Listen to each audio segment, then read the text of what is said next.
Salut les tarophiles et bienvenue sur cette nouvelle vidéo. Aujourd'hui, une 11e vidéo consacrée à l'oracle des origines où nous allons voir du coup le 11e binôme du jeu. Nous avons vu dans la vidéo précédente l'archer et là cette fois-ci nous allons voir le caprin.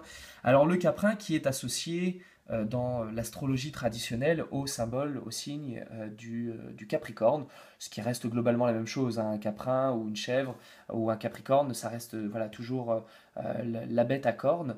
Alors une bête à cornes un peu particulière puisque traditionnellement le capricorne est mi-bouquetin, puisqu'on a les cornes de l'animal, et mi-animal aquatique, puisque le capricorne a la queue qui termine en nautile, c'est-à-dire en une espèce de coquillage.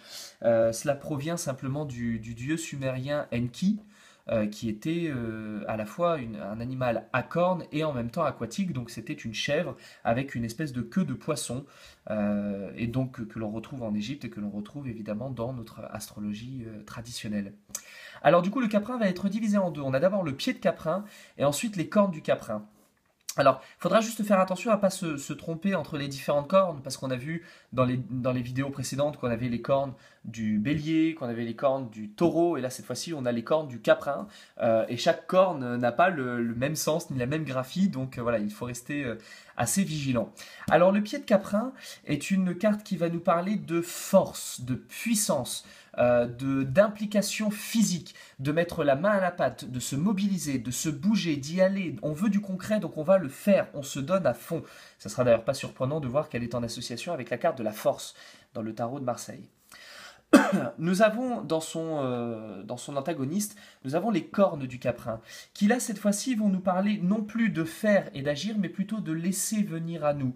On va être dans une passivité, on va être dans une impuissance, où les choses vont venir et la seule chose que nous pouvons faire, c'est d'accueillir et de canaliser ce qui nous vient. Alors on verra très fréquemment que beaucoup de médiums sont dans cette énergie-là, puisqu'ils arrivent à canaliser, à s'ouvrir et à laisser venir à eux toutes les informations.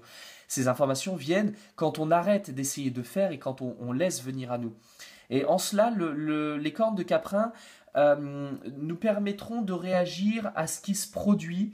Soit ce qui se produit est un désastre auquel cas nous sommes capables de surfer sur la vague, soit ce qui se passe est une bénédiction, ce qui nous arrive, et auquel cas nous allons pouvoir en profiter. Et les cornes de caprin, là où le pied de caprin était dans l'action concrète, les cornes de caprin seront plutôt dans la réaction. En fonction de ce qui nous viendra, nous serons en mesure de l'accueillir et de réagir en fonction. Donc voilà pour ce qui concerne le caprin, équivalent du capricorne. Alors on voit encore bien que le sens du signe a changé, mais on voit encore une fois cet antagonisme où là on a un feu très brûlant et très puissant, et là où les cornes de caprin sont associées au signe de l'eau, et on va avoir quelque chose de beaucoup plus aquatique et beaucoup plus passif. Alors passif, ça ne veut pas dire non plus inactif, hein. Ça ne veut pas dire inerte, ça ne veut pas dire mort sur le bas-côté et attendre que le temps passe. Ça veut juste dire on attend que les choses viennent et on va composer avec. Donc voilà pour le caprin. Je vous retrouve très rapidement pour une 12e vidéo.